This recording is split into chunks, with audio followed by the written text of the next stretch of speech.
muito bom, não é verdade? Esses dias em que o céu está azulzinho, dia bonito, são dias muito bonitos, né? Em que a gente pode ver assim a riqueza, a grandiosidade da criação e perceber assim como Deus nos ama, como Ele projetou todo o universo, né? Entregou a nós, a sua igreja, o seu povo, a humanidade. Deus fez com que nós pudéssemos desfrutar dessa vida abundante, que a gente tem apenas que olhar para a criação. A Bíblia diz: se nós olharmos para as coisas criadas, nós vamos glorificar ao Deus que criou todas as coisas, não é verdade? Se a gente olhar assim, para cada detalhe, né, num domingo pela manhã, a gente pode se encher de esperança, de paz, trazer renovo. Domingo é dia de renovo na nossa vida, é aquilo que foi conhecido pelo dia que o Senhor ressuscitou, não é verdade? Então é o primeiro dia da nossa consagração. Então é muito bom a gente estar aqui logo pela manhã, podendo desfrutar de tudo isso. E hoje é também para nós, ao mesmo tempo que um momento de alegria. Eu confesso meio angustiado, é o nosso último dia dessa série, vamos começar outra série semana que vem, mas esse tema é um tema assim que fala profundamente ao meu coração, mexe com a minha vida, porque eu acho que nós somos esses agentes de Deus para revelar a humanidade, revelar a família de Uberlândia, a cidade que nós vivemos, e por todas as cidades que Deus nos leva, esse amor que é mais forte do que a morte, esse amor que traz sentido à nossa existência, esse amor que traz paz ao nosso coração, quando nós compreendemos, entendendo quem Deus é e o que Ele agiu ao nosso favor, quando Ele entregou o Filho dele. E aí a gente, pensando, né, na nossa série, o primeiro dia a gente falou muito sobre aquilo que era a orientação de Deus, para que o nosso coração se mantivesse limpo, puro, porque Ele diz assim, em tudo na sua vida, guarda o teu coração, porque é do teu coração que flui o rio, né, de vida, é do seu coração que flui a alegria do Senhor. Então que você hoje possa entender que o seu coração, para ser guardado, ele precisa estar completo, ele precisa estar cheio, ele precisa estar mais do que isso, ele precisa estar transbordante do conhecimento do amor de Deus e do desfrute desse amor. Então no primeiro dia a gente falou muito sobre isso, sobre guardar a fonte da nossa vida, que é o nosso coração. A Bíblia diz que se o nosso coração tiver amargura, e diz assim, uma raiz de amargura no seu coração, vai contaminar a sua vida inteira. E aí nós encontramos muitas pessoas amarguradas, aborrecidas, né, desanimadas, perplexas, muitas vezes apáticas à vida, porque não se lembram que Deus amou o mundo de tal maneira, que deu o Filho único dele, para que todo aquele que nele creia, não morra, mas tenha a vida eterna. E esse é o momento da gente respirar e trazer à memória o que nos dá esperança. Então o que nos dá esperança? O amor de Deus. Por quê?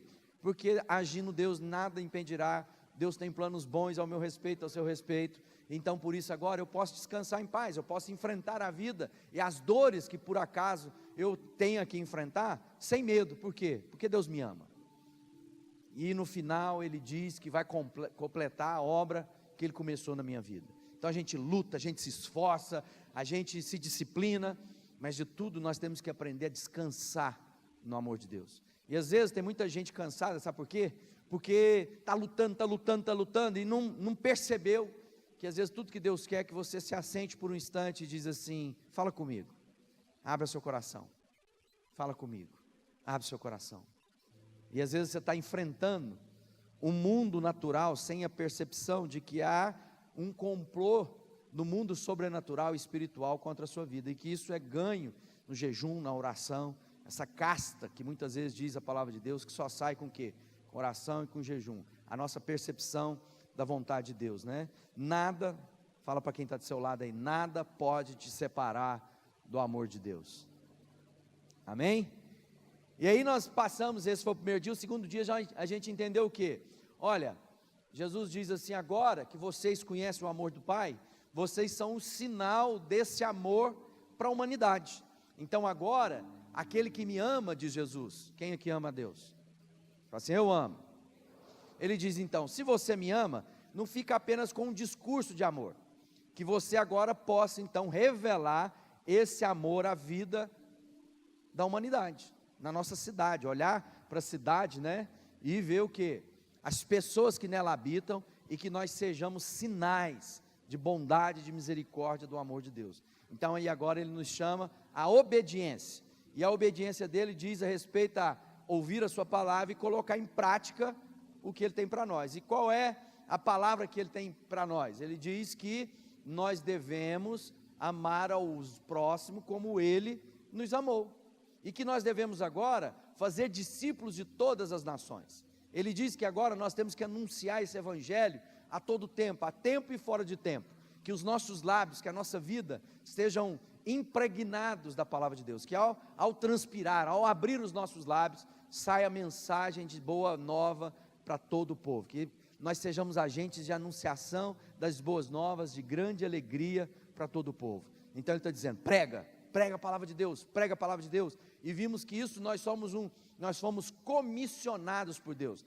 Deus está numa missão, e nos incluiu nessa missão, para que nós sejamos também agentes dele, né? Para que nós sejamos a resposta às necessidades das pessoas, na sua vida emocional, afetiva. Então que você possa se lembrar, que há uma palavra de Deus para cada um de nós, que ele diz lá, né? O nosso campo missionário, lá em Mateus, Mateus 9, verso 35, diz assim, Jesus andava visitando as cidades e povoados, ele ensinava nas sinagogas, anunciava a boa notícia sobre o reino, curava todo tipo de enfermidades e doenças.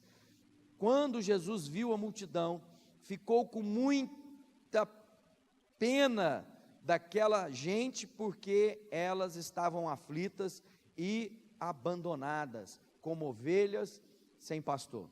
Então nós aprendemos domingo passado que nós temos que ter um novo olhar para a nossa cidade, um olhar de compaixão, um olhar que se identifica com a dor do nosso próximo, com as angústias. E às vezes a dor não é apenas aquela pessoa que está lá no luto, às vezes a dor é aquela pessoa que está na festa, e está na festa porque está buscando sentido na sua existência, e todos nós sabemos que não vai encontrar nesses lugares esse sentido da existência, por mais que nós possamos estar lá, as pessoas possam estar lá anestesiadas pela alegria, aquela alegria não é capaz de permanecer.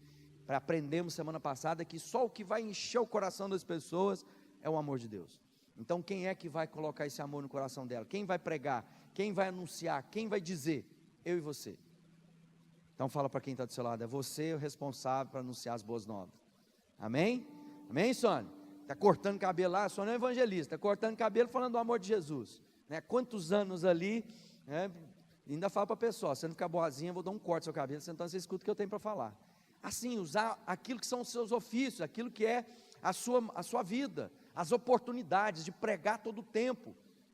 A Bíblia diz que nós não podemos nos envergonhar do Evangelho, e tem muita gente que tem vergonha. Mas como é que eu vou falar? O que a pessoa vai pensar de mim? O que é que vai pensar de você? Você está se portando com ela, que você a ama, por mais que ela não compreenda naquele momento. O dia que os olhos dela forem abertos, ela falar assim, poxa vida, quanto tempo a Sônia lá falou comigo a respeito desse Jesus, perdi tempo. Aí ela lembra da bondade e da misericórdia.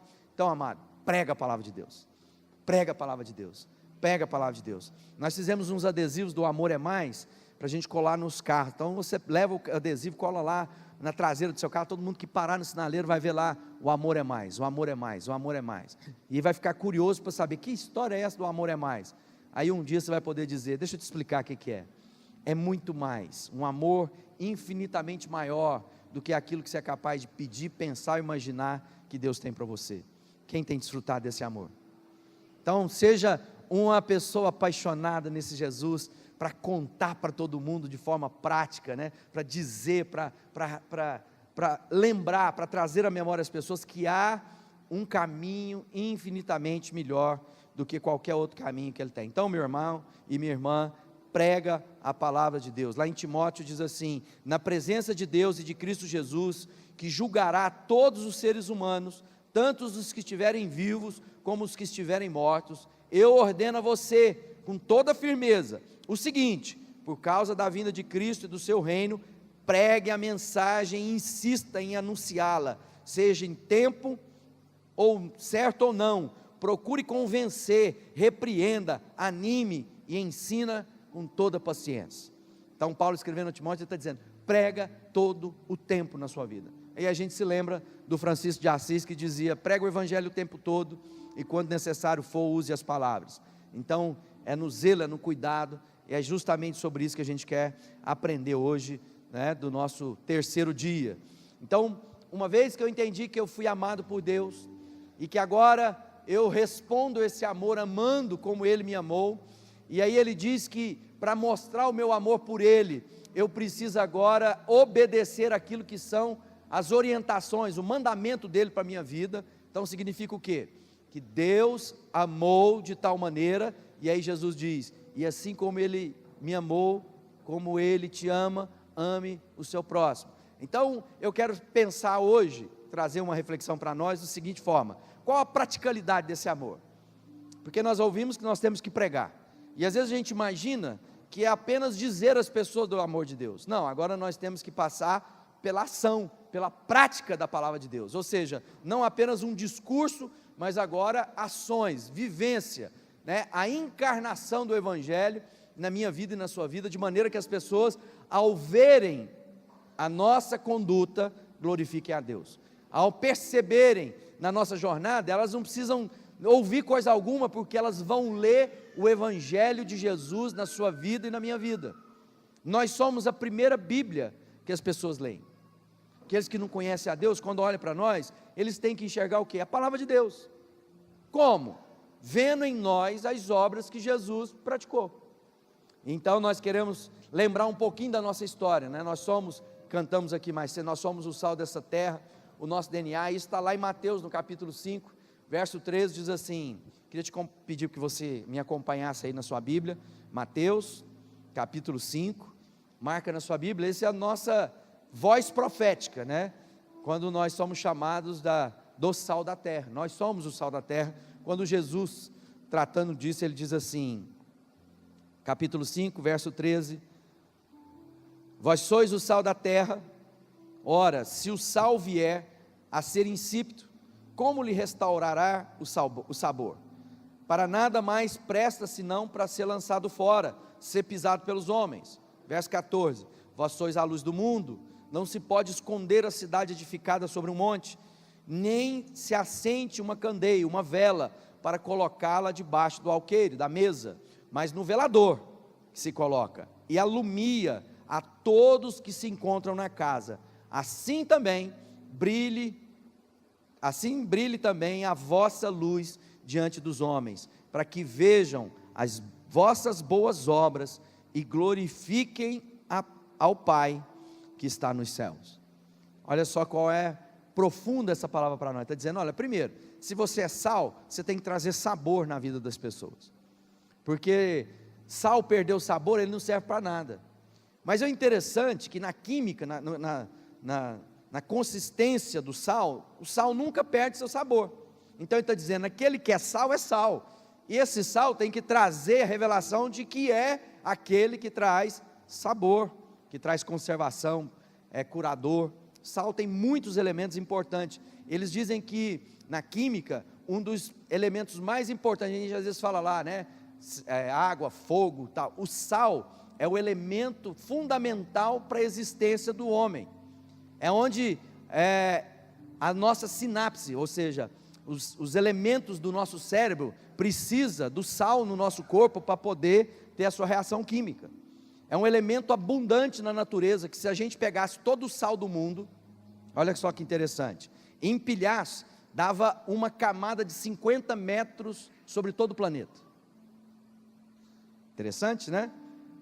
Por quê? Porque é necessário. Então Deus está dizendo, seja sal da terra, né? Seja aquele que vai espalhar o sal por toda essa cidade, a começar da sua vizinhança, a começar na sua casa, a começar no seu trabalho, que você seja o sal. E aí depois ele fala sobre ser luz, aquele que ilumina, e ele termina dizendo, é necessário que as pessoas vejam na sua vida as boas obras, para que você, né, seja alguém que vai glorificar a Deus. Ou seja, a pessoa vai olhar para você e vai dar graças a Deus. Aí a pessoa olhar e falar assim, louva a Deus pela vida da Sônia, que me deu essa palavra e transformou minha vida. Quem está sendo glorificado?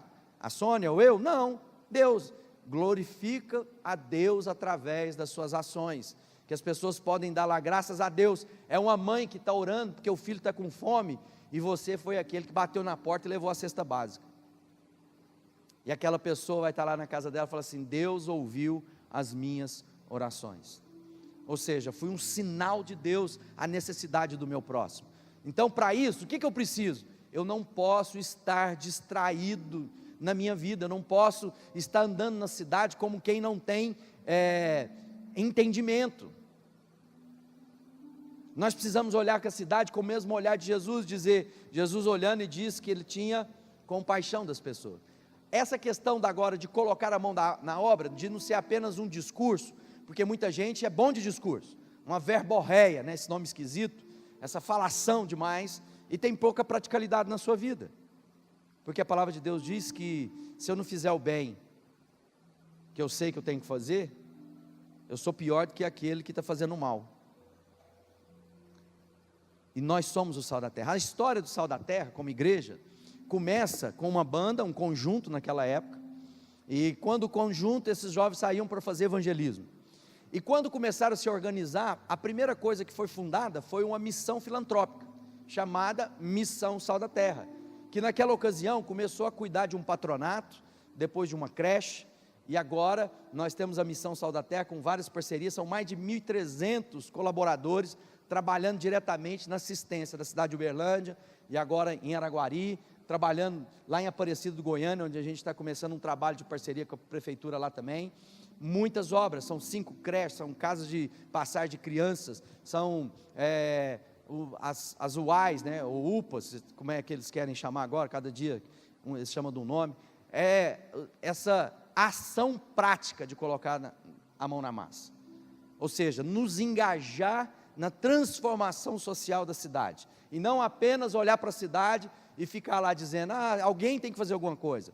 Não, Jesus era aquele que expulsava os demônios, sabe por quê? Quando Jesus chegava nos lugares, os discípulos às vezes não sabiam quem era Jesus. Já viu tanto que é interessante isso na Bíblia? Jesus perguntando para os discípulos, quem que o povo diz que eu sou? Uns acham que é João Batista, outros acham que é Jeremias, outros acham que é Elias. Quem diz que o Filho do Homem é, né? Aí Pedro, cheio do Espírito Santo, tu és o Cristo, o Filho de Deus vivo. Mas todas as vezes que Jesus chegava perto de um demônio, o demônio reconhecia, filho de Davi, filho de Davi, o que tem eu contigo? Ou seja, os demônios reconheciam Jesus, por quê? Porque Jesus tinha compaixão das pessoas. Você tem compaixão? Você olha para a necessidade e fala assim, eu não posso deixar essa realidade dessa forma, eu tenho que ser um agente de transformação da realidade na vida dessas pessoas, eu tenho que ser aquele que você é a extensão da mão de Deus, da graça de Deus, para poder fazer isso. Lá na nossa carta de princípios e valores, se você nunca leu, basta entrar lá no site, e lá fala sobre os princípios e valores do Ministério Sal da Terra. O Ministério Sal da Terra hoje é a confederação de igrejas, nós somos cerca de 98, 99 igrejas, que ontem eu vi que tinha uma igreja nova que foi plantada, está sendo plantada lá em Anápolis, e assim, diz assim, lá fala sobre equidade, né? A manifestação da justiça de Deus na terra, é o princípio pelo qual o verbo se fez carne, a encarnação da mensagem, da pregação, e lá diz assim, não podemos crer segundo aquilo que vemos, mas podemos ver segundo aquilo que cremos. O desafio da fé é materializar em atitude e substância o amor que confessamos a Deus e ao próximo, no socorro do necessitado, na defesa do injustiçado, na preservação da liberdade, no cuidado com a natureza. O amor que declaramos pode ser medido materialmente pela quantidade de filhos que geramos, bocas que alimentamos, abraços, beijos, sorrisos, carícias que trocamos, elogios e gestos de encorajamento que compartilhamos, recursos e ofertas de tempo e bens que repartimos. Está lá na nossa carta de princípios e valores, ou seja, a encarnação, a materialização da mensagem, e não apenas a pregoação da mensagem. Nós pregamos, nós estamos na rádio, estamos na televisão, estamos transmitindo agora ao vivo pela rádio, pela internet. Um grande abraço a todos aqui que estão nos ouvindo, né, pela Rádio Cidade, e está lá pela internet. São centenas de pessoas, às vezes milhares de pessoas que são alcançadas pelos vídeos, pelas coisas, mas nós não queremos ser apenas aqueles que falam a respeito do amor, nós queremos revelar esse amor de forma prática na nossa vida. Por isso que nós estamos aí na campanha de construir a casa do Daniel e da Rose, né? Já estamos lá, já demolimos, já está construindo. Se você quer fazer parte disso, você pode nos procurar depois. Então a nossa palavra profética é: vocês são o sal dessa terra. Fomos chamados para revelar o amor de Deus o Pai de maneira prática, de maneira visível, e não apenas filosófica, pensativa, mas de ação. Quando Deus quis mostrar o seu amor por nós, o que Ele fez? Se fez gente, veio viver nessa vidinha, né, apertada nesse corpo. Imagina Deus num corpo como o nosso, que se não tomar banho cheira mal, não é isso?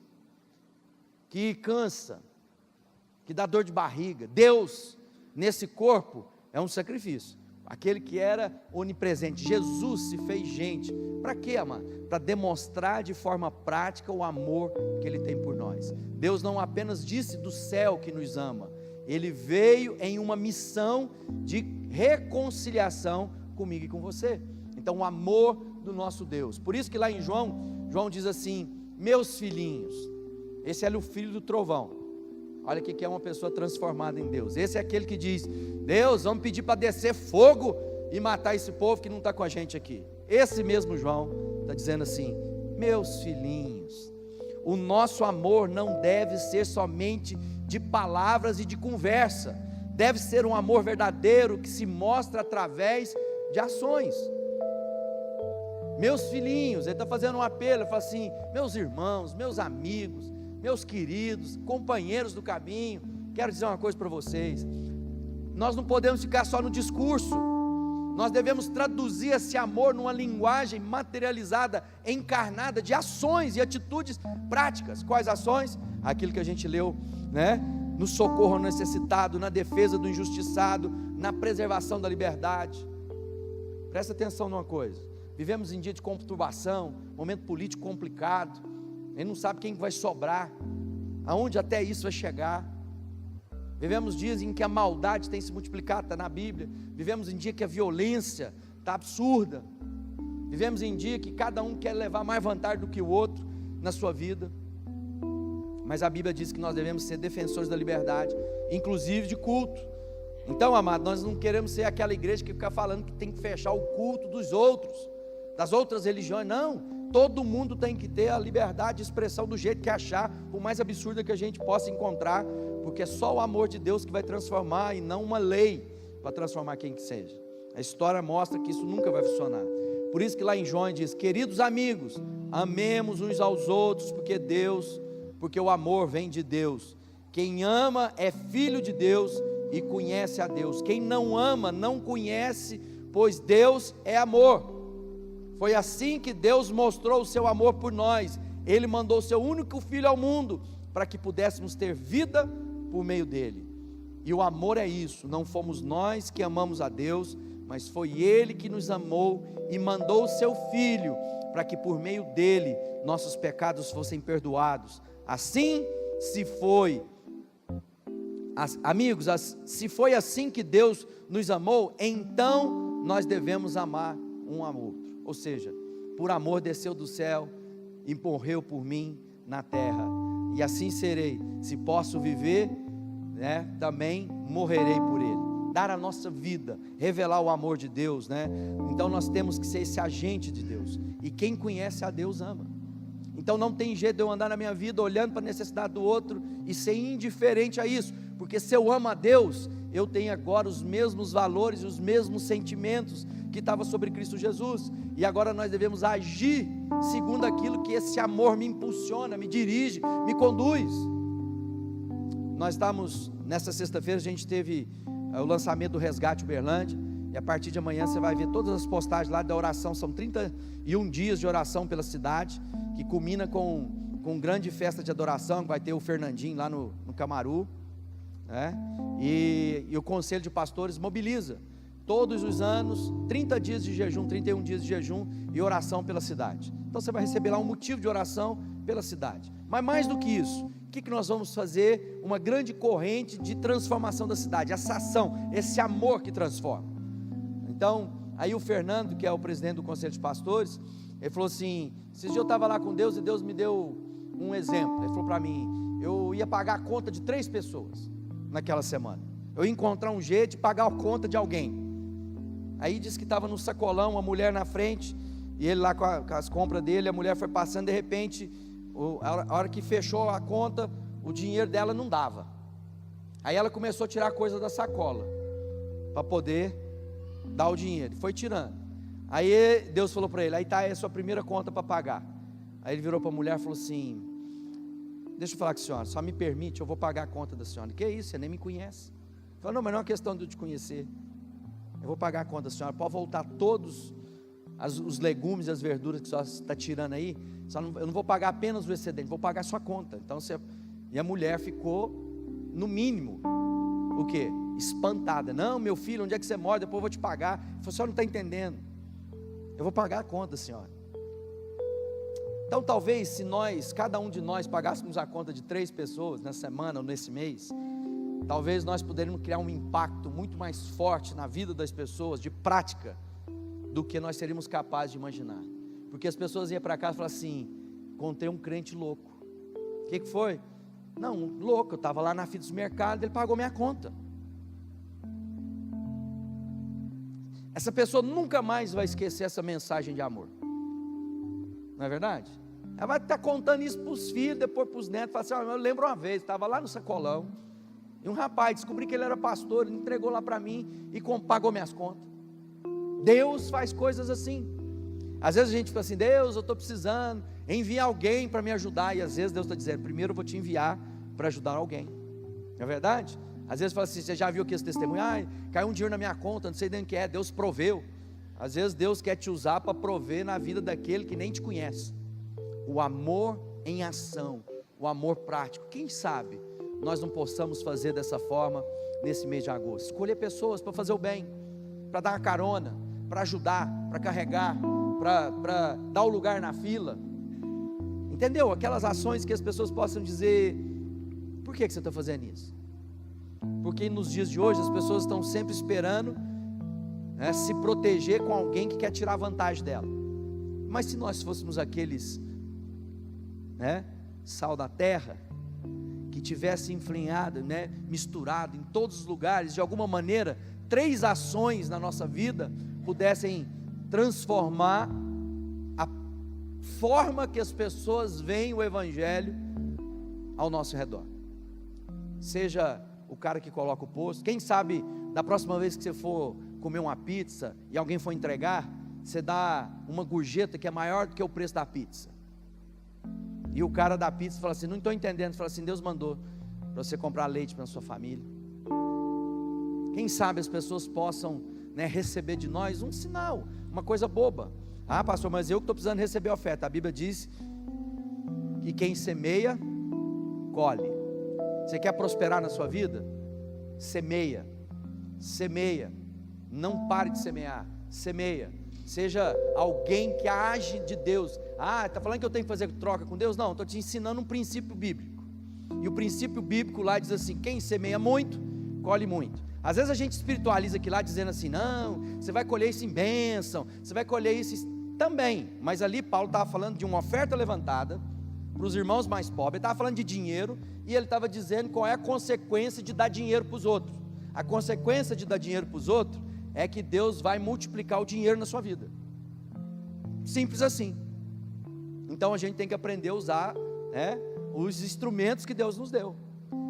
Por que eu estou falando isso? Porque às vezes na nossa ação do bem, eu não posso ir, mas o meu dinheiro pode. Entende isso? Às vezes a gente vê uma necessidade que aconteceu lá, caiu uma barreira, desabrigado lá, não sei o que. Às vezes eu não posso ir lá, minha agenda não permite naquele momento, mas o meu dinheiro pode. Talvez eu não possa ir ali ajudar a casa do Daniel e da Rose com a minha mão de obra, mas o meu dinheiro pode. E aí, amados, semente é semente, não tem tanto. Uma semente é uma semente, você pode semear, começar a semear na sua vida de forma prática. Então será que você entendem, né? Lá em João 10, 25 diz assim, Jesus respondeu, já disse, mas vocês não acreditam, as obras que eu faço, pelo poder do nome do meu Pai, falam a favor de mim. Jesus dizendo que as obras dele ou seja, aquilo que era a materialização da mensagem, falavam por ele. Então talvez pagar a conta de alguém vai falar mais do que você ficar falando no ouvido dele. Efésios 2 diz: a salvação não é resultado dos esforços de vocês, portanto ninguém vai se orgulhar de tê-la, pois foi Deus quem nos fez o que somos agora, em nossa união com Cristo. Ele nos criou para que fizéssemos as boas obras que Ele já havia preparado para nós. Então Ele está dizendo, ninguém aqui vai ser salvo porque fez alguma coisa, mas aquele que é salvo não tem jeito de não fazer todas as coisas que Deus me mandou fazer. Está vendo a diferença? Tem gente fazendo coisas para merecer ir para o céu, e nós que já temos Cristo, entendemos que não merecíamos ir para o céu, mesmo assim Deus nos tomou e nos levou para o céu dele, e porque agora eu sou do céu, não tenho como não ter compaixão daqueles que estão perto de mim ou longe de mim. Ou seja, as obras que eu faço é fruto do meu conhecimento do amor com que fui amado, e não porque eu espero ser amado por Deus, mas porque eu fui amado por Deus. Entende isso? Você entendeu a diferença? Tem gente fazendo para se tornar, eu não, porque eu já sou, não tem como eu não fazer. Por isso que Paulo está escrevendo no Efésios, ninguém vai ser salvo pelas obras, mas pela fé. Fé de quê? Que Deus já preparou todas as coisas. E aí diz lá em Tiago, assim também a fé, se não tiver obras, por si só está morta. Mas alguém dirá, tu tens fé e eu tenho obra, mostra-me a tua fé sem obras, e eu com as obras te mostrarei a minha fé. Então, amado, essa história de ficar lá só, não, meu negócio é pregar, não, você tem que ter ação prática na sua vida. Você precisa materializar isso na sua caminhada e na sua jornada. Você tem que viver isso de maneira que as pessoas olhem para você e digam assim, estou vendo Deus nas suas ações, não apenas no seu discurso, mas nas suas ações. Coisa simples, fazer o bem ao nosso próximo, a nossa essa encarnação, né? Os nossos recursos. E eu quero ler lá em Coríntios, que é aquilo que eu estava dizendo, no 2 Coríntios capítulo 9, verso 6, diz assim, e Deus, olha só, que coisa linda, e Deus pode dar muito mais do que vocês precisam. Mais do que eu preciso, não é? Às vezes a gente fala assim, Deus, me dá só o que eu preciso, eu preciso tão pouco. Deus está dizendo, não, vou te dar mais, mas não é porque Ele quer me dar mais para mim ficar vaidoso no que eu tenho. Presta atenção no que o Paulo está escrevendo. Deus pode dar muito mais do que vocês precisam, para que vocês tenham sempre tudo o que necessitam, e ainda mais do que o necessário, para fazerem todo tipo de boa obra. Então quando Deus está te dando mais, não é para que você aumente o seu celeiro, mas é para que você tenha com que repartir com mais pessoas. Ou seja, quanto mais de Deus eu recebo, mais oportunidade eu tenho de quê? Fazer o bem, repartir. Como diz a Escritura, Ele dá generosamente aos pobres, e a sua bondade dura para sempre. Verso 10, e Deus que dá a semente para semear, e pão para comer, também dará a vocês todas as sementes que vocês precisam. Ele fará com que elas cresçam e deem uma grande colheita, como resultado da generosidade de vocês. E o verso 11, Ele fará com que vocês sejam sempre ricos, para que possam dar com generosidade, e assim muitos agradecerão a Deus a oferta que vocês estão mandando por meio de nós. Segunda carta de Paulo aos Coríntios, capítulo 9, nova tradução na linguagem de hoje. Ficou bem claro para a gente entender. Então está dizendo que eu tenho que ficar rico. Rico. Só que o rico da Bíblia, a Bíblia diz assim, aquele que tiver 2 túnicas, quem aqui tem mais de 2 camisas no guarda-roupa? Levanta a mão, irmão. Então Deus está falando com quem? Está conosco. Entende isso? Então Ele está dizendo, Deus vai pôr uma porção maior na sua vida, não é para você comprar mais camisa apenas, mas para que você possa ser agente de camisa na vida do outro. Entende isso? Praticalidade, as coisas do Evangelho é muito simples. Quando você fala assim, Deus tem me abençoado, Deus tem dado, tem prosperado, aí eu tenho que parar e falar assim, opa, Deus diz que me daria uma porção além do que eu preciso. Agora nós temos um desafio, né? Porque o nosso coração é enganoso. porque se você perguntar para todo mundo aqui, todo mundo está precisando mais um pouquinho. Fala, Deus, mais um tantinho resolvia. Aí Deus acrescenta aquele tantinho, daqui a um tempo a gente encontra e fala assim, sabe o que é? Sabe, mais um pouquinho sair desse sufoco. Só porque a gente vai aumentando, a gente vai melhorando, a gente vai gastando mais o padrão de vida, mais um carnê de pastação, mais uma despesa que a gente vai aumentando, né? Mais um lugar que a gente quer visitar. Então, amado, usa o seu recurso para fazer o bem, usa o seu recurso para fazer as boas obras que Deus já preparou para você. E eu quero finalizar com a nossa declaração de missão dessa congregação, é revelar às pessoas o amor do Pai e ensiná-las a viver nesse amor. Então nós somos agentes de revelação do amor, evangelismo, e depois de ensiná-las a andar nesse amor, discipulado.